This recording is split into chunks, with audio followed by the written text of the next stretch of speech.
اعوذ باللہ السمیع العلیم من الشیطان الرجیم من ہمزہ ونفخہ ونفثہ وَإِذْ قُلْنَا لِلْمَلَائِكَةِ اسْجُدُوا لِآدَمَ فَسَجَدُوا إِلَّا إِبْلِيسَ أَبَى وَاسْتَكْبَرَ وَكَانَ مِنَ الْكَافِرِينَ۔ سورہ بقرہ کی آیت نمبر 34۔ اور وہ وقت یاد کرو جب ہم نے کہا فرشتوں سے کہ تم سب کے سب آدم کے سامنے سجدے میں گر جاؤ، تو وہ سب سجدے میں گر گئے سوائے ابلیس کے۔ اس نے انکار کیا اور تکبر کیا اور وہ تھا کافروں میں سے۔ آدم علیہ السلام کی پہلی فضیلت یہ تھی کہ انہیں علم عطا کیا گیا اور اسی کی بنیاد پر انہیں یہ شرف عطا کیا گیا کہ وہ زمین پر خلیفہ بنائے جا رہے تھے۔ لیکن اس سے قبل کائنات کو مسخر کرنا مقصود تھا ان کے لیے اور ان کی نسلوں کے لیے، اور اس تسخیر کائنات میں فرشتوں کا شامل ہونا بہت ضروری تھا، کیونکہ فرشتے اللہ تعالیٰ کی وہ مخلوق ہیں جو نور سے پیدا کیے گئے، اور ان کو اللہ نے کائنات کے دیگر امور کی انجام دہی پر مقرر کیا ہے۔ مثلا کوئی فرشتہ آپ کو ملے گا جو پہاڑوں کا فرشتہ ہے، کوئی فرشتہ آپ کو ملے گا جو بادلوں کا ہانک کر لے جاتا ہے، کوئی فرشتہ آپ کو ملے گا جو طوفان برپا کرتا ہے، کوئی فرشتہ آپ کو ملے گا جو زمین میں زلزلے پیدا کرتا ہے۔ مختلف قسم کے فرشتے اللہ نے مختلف کاموں پر متعین کر رکھے۔ اب فرشتوں کو آدم علیہ السلام کے ماتحت دینا ہے کہ جب میرا بندہ دنیا میں کوئی کام کرنے لگے تو یہ فرشتے اس کا ساتھ دیں، نہ یہ کہ کیونکہ فرشتے طاقت میں بہت زبردست ہوتے ہیں، نہ یہ کہ وہ اس کے مخالف بن جائیں۔ تو اللہ رب العزت نے اس وقت ان تمام فرشتوں کو یہ حکم دیا، اور یہ ان کے آدم علیہ السلام کے آگے جھکنا یہ اس بات کی دلیل بن جاتا کہ یہ آدم کا ساتھ دیں گے، جیسا میں کہوں گا ویسا میرے بندے کے لیے کام کریں گے۔ اور فرشتے آپ جانتے ہیں، پہلے بھی بتایا جا چکا ہے کہ فرشتے اللہ کی نافرمانی نہیں کرتے۔ اس کی وجہ یہ ہے کہ اللہ رب العزت نے ان کے اندر نفس نہیں رکھا جو نافرمانی پر ابھارتا ہے۔ اللہ نے ان کے اندر فطری طور پر یہی بات رکھی ہے کہ وہ اللہ کے ہر حکم کو مانتے ہیں۔ اسی لیے سورہ تحریم میں فرمایا لا یعصون اللہ ما امرہم، جو حکم ان کو اللہ کی طرف سے ملتا ہے اس کی نافرمانی نہیں کرتے۔ وَيَفْعَلُونَ مَا يُؤْمَرُونَ، بلکہ جیسا حکم دیا جائے ویسا ہی کرتے ہیں۔ اب یہ حکم اللہ رب العزت نے دیا۔ توحید کے تقاضے تو یہی کہتے ہیں کہ اللہ کے علاوہ کسی بشر کے آگے سجدہ جائز نہیں ہے۔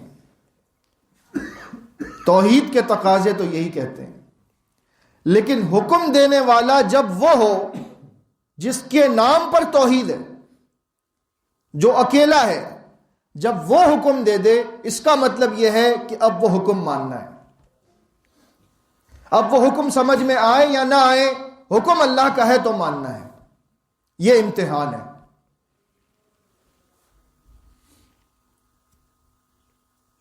عبادت کا سجدہ صرف اللہ کے لیے ہے، عبادت کا سجدہ صرف اللہ کے لیے ہے۔ یہ بات اچھی طرح سے ذہن میں رکھیں۔ جب آدم علیہ السلام کے آگے سجدہ کرنے کا حکم دیا گیا تو ان کی عبادت کے لیے نہیں تھا، بلکہ اس بات کے اعتراف کے لیے تھا کہ تم اب اس کے آگے اس کا ساتھ دو گے، اس کے آگے اکڑ کر کھڑے نہیں ہو جاؤ گے کہ ہم تجھے یہ کام نہیں کرنے دیں گے۔ گویا کہ ان کی تعظیم تھی کہ آدم کی تعظیم کر لو اور اس کے ساتھ میرے کاموں میں لگ کر شامل ہو جاؤ، اس کے مددگار بن جاؤ۔ جیسا کہ سورہ حامیم السجدہ میں بھی ہے، نحن اولیاؤکم فی الحیات الدنیا وفی الآخرہ. جب موت کے فرشتے اترتے ہیں رحمت بن کر نیک بندے پر تو وہ اس سے کہتے ہیں کہ خوش ہو جا، ہم دنیا میں بھی تیرے دوست تھے، تیرے ساتھی تھے، آخرت میں بھی ہم تیرے ساتھی ہوں گے. یعنی کہ جو فرشتے ہیں وہ نیک بندوں کا ساتھ دیتے ہیں دنیا میں، ان کے ساتھ مل کر ان کے ساتھ تعاون کرتے ہیں. مستدرک حاکم کی صحیح حدیث ہے، اللہ کے نبی صلی اللہ علیہ وسلم نے فرمایا ان للمساجد اوتادا، یقیناً کچھ نمازی ایسے ہوتے ہیں جو مسجد کے لیے اس طرح سے ہوتے ہیں جیسے میخیں ہوتی ہیں، یعنی وہ مسجد کی مضبوطی کا باعث ہوتے ہیں. ہر نماز میں نظر آتے ہیں.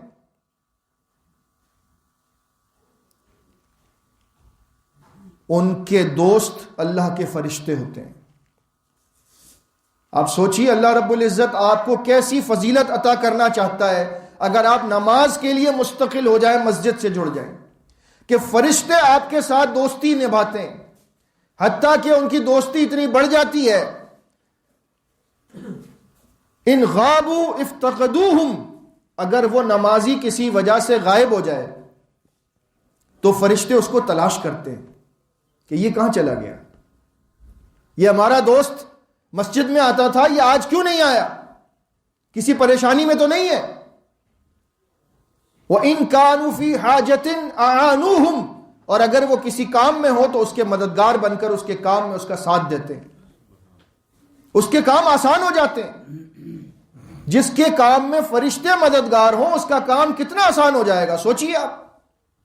وَإِن مَرِضُوا عَادُوهُمْ، حتیٰ کہ اگر وہ نمازی بیمار ہو جائے اور بیماری کی وجہ سے مسجد نہ آ سکے تو اس کے گھر جا کر اس کی عیادت کرتے ہیں، اس کے لیے دعائیں مانگتے ہیں اللہ سے، یا اللہ اپنے بندے کو شفا عطا فرما، یہ دوبارہ مسجد آنا شروع ہو جائے. تو یہ ہے فرشتوں کا ساتھ، کتنا عظیم ساتھ ہے یہ. اور کس کو مل رہا ہے؟ آدم علیہ السلام کی اولاد میں سے اس کو جو مسجد سے جڑا ہے، نماز کا پابند ہے. اللہ ہمیں ایسے نمازیوں میں سے کر دے، آمین. تو فرشتوں کو آدم کے سامنے جھکانا اس بات کی دلیل تھا کہ تم اب اس کا ساتھ دو گے.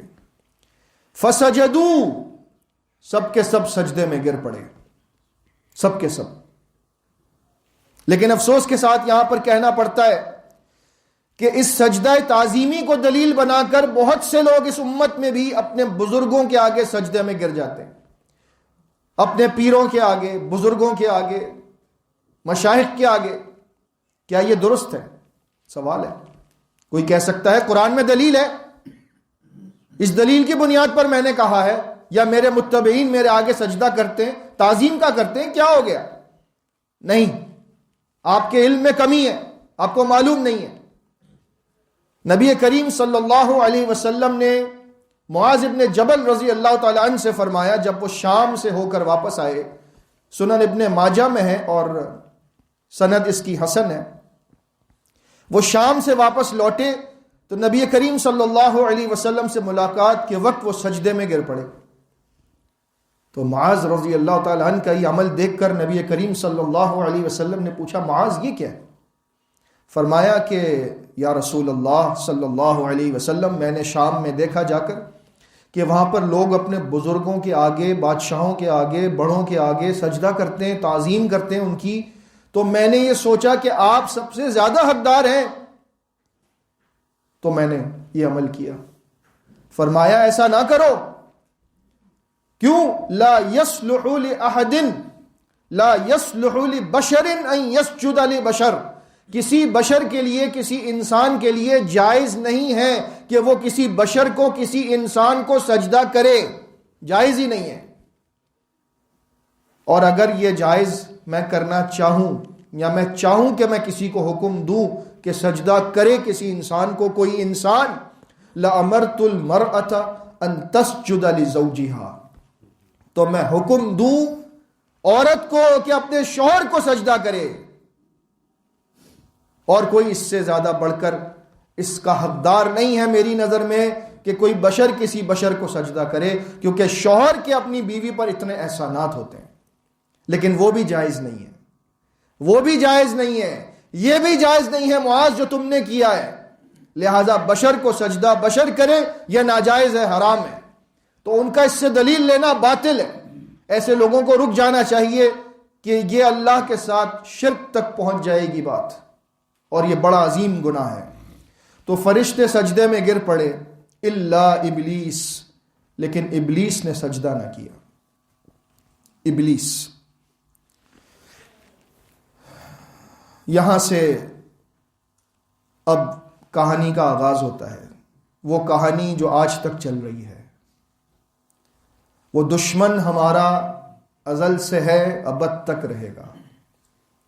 جب اللہ رب العزت نے آدم علیہ السلام کے جسد خاکی کو، پتلے کو اپنے ہاتھوں سے تیار کیا، مٹی زمین سے لی، زمین کی مٹی کا تمام جتنا بھی اس میں جو مٹی تھی اس سب کو جمع کیا۔